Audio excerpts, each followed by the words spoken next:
This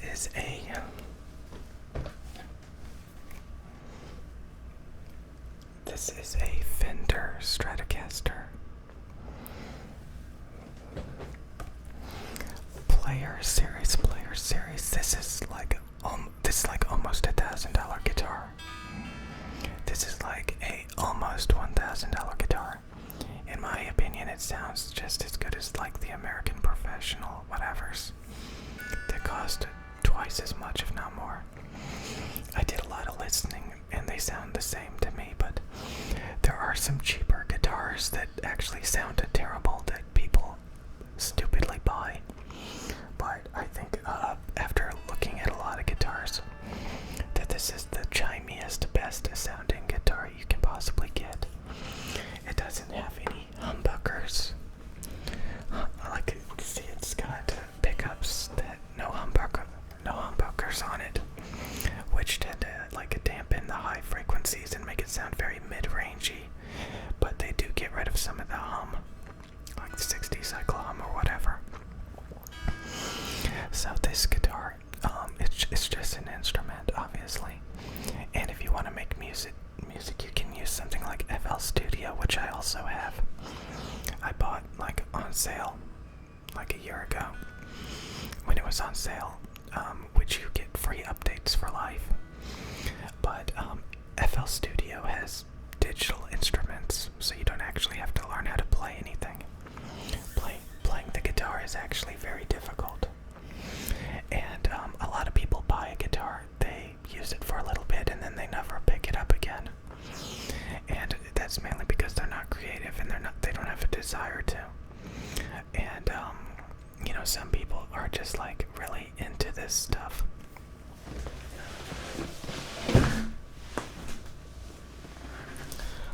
Like, I also have this drawing tablet, and you can see many people on YouTube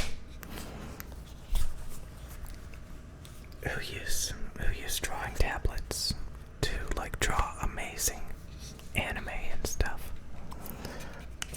with the Apple Pencil. So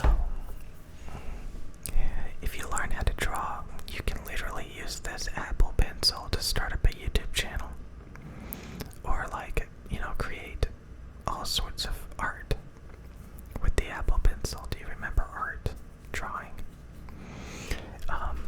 You can literally use this thing to start up an entire YouTube channel, and people who are into art will watch you.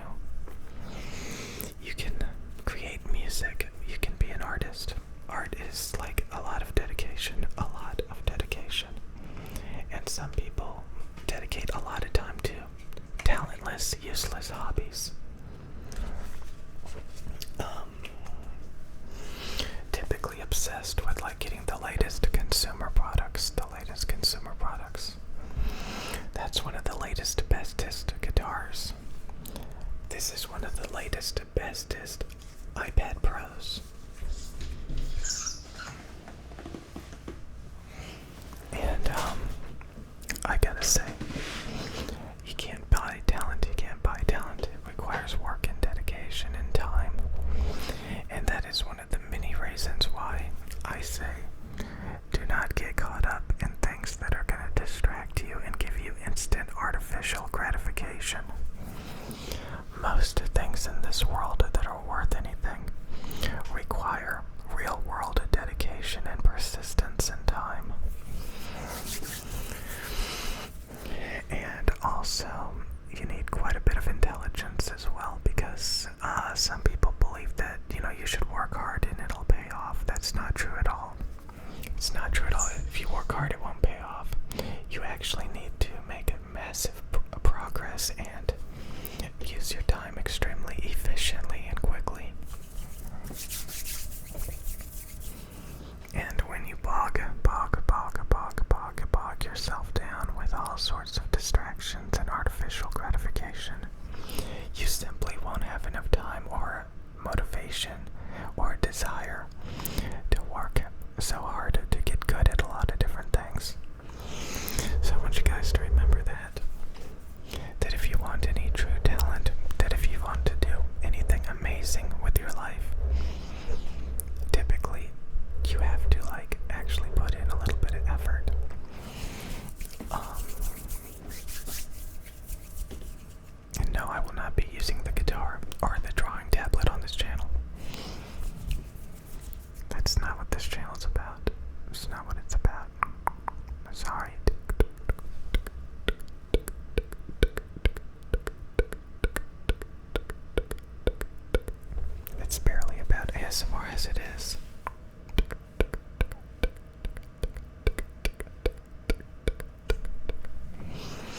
So anyways.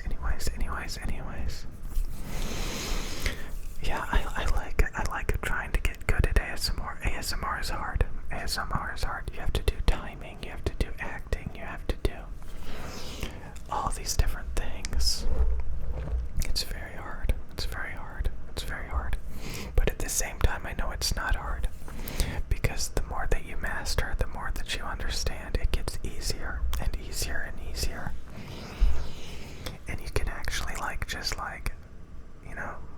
just perform on the fly.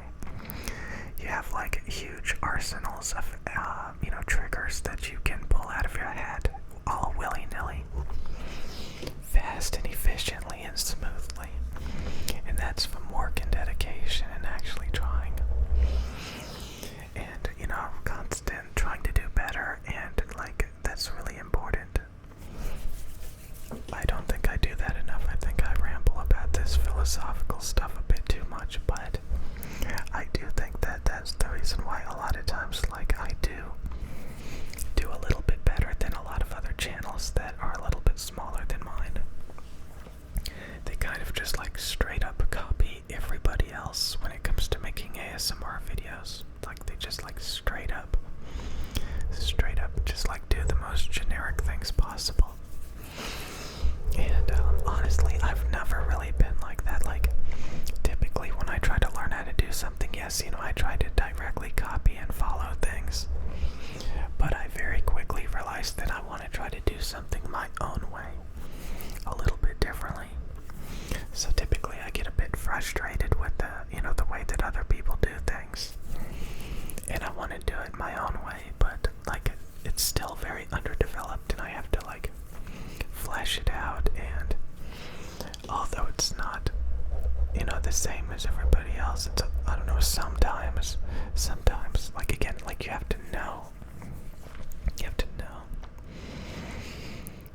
that sometimes you just have to do certain things. You have to interact with the camera.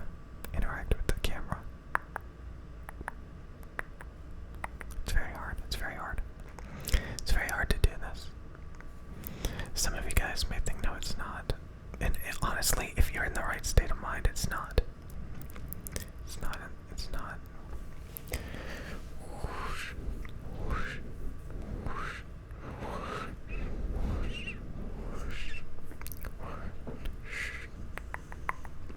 Oh my God, look at that. Wow, you're so adorable. You don't even know. This is the reason why you shouldn't watch female ASMR channels if you're a male. You don't even know. Oh my God, you're so amazing. I'm gonna do your makeup.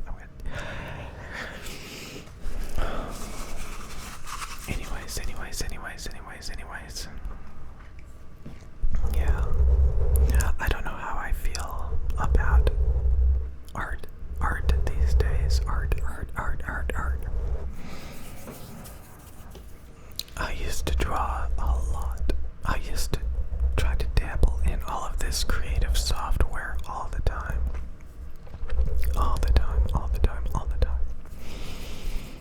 And I would only get so far. I have a very dry personality. It's very rare that I'm actually funny or anything, but I do have a dry sense of humor.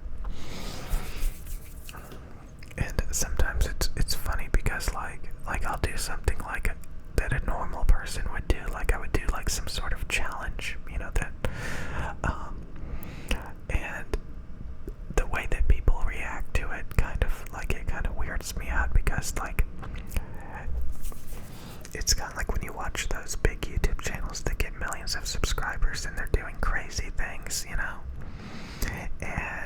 people oh wow, that's so funny, wow, and it's when I've done a few challenges and stuff, and I get that reaction from people oh, this video is so great, it kind of weirds me out, honestly, because I'm usually super boring and dry and stuff, and I'm not doing these mindless challenges and these things that a lot of people do. that they just copy each other. And people are like, oh, this is so funny. I love seeing your reaction and all this stuff. And I'm like, oh my god. Like, I don't know. Like, I guess I am that boring. So yeah. Okay. It's like, I feel like I gotta do more than this. Like, I made one video where I was just like,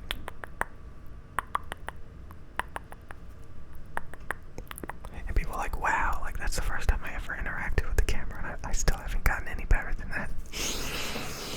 So yeah, being a ASMR artist is like a real thing. It's like a real thing. You don't even know. You don't even know. You don't even know. You don't even know. You don't even know. Cause like it's kind of like when you're trying to create any kind of art, you're like, hey, this would be cool. Like if this happened, or you know, like these little situations happened, or like this cool little thing. You always gotta have this like this weird, artsy, creative perspective on the world. Like how would this, you know, how would these gestures really affect the viewer? Like how would it make them feel? Like how sensitive is it? Like I can obviously feel it when I watch other people make the videos. And it's something that like if I was like focused on, like if I could just focus on this kind of stuff, you know, I could get good at it over time. You kind of like have to like really think about it, really care about it, really think it's worth learning. I have had this desire to constantly rant and spew philosophical stuff, which is a very bad habit, because you know it's not the same as actually doing a lot of times. The whole attempt is to like rewire your brain to do what you want to do, but you still don't end up doing it. So like one of my goals is I talked about, like I try to make these videos as easy as possible for me, so that I can churn them out without much editing or effort. Because honestly, I want to have as much free time after I make these videos as possible to do other things. I don't want to constantly like think about this YouTube channel. You know, I want to have multiple aspirations. I want to multitask. But when you have crippling OCD,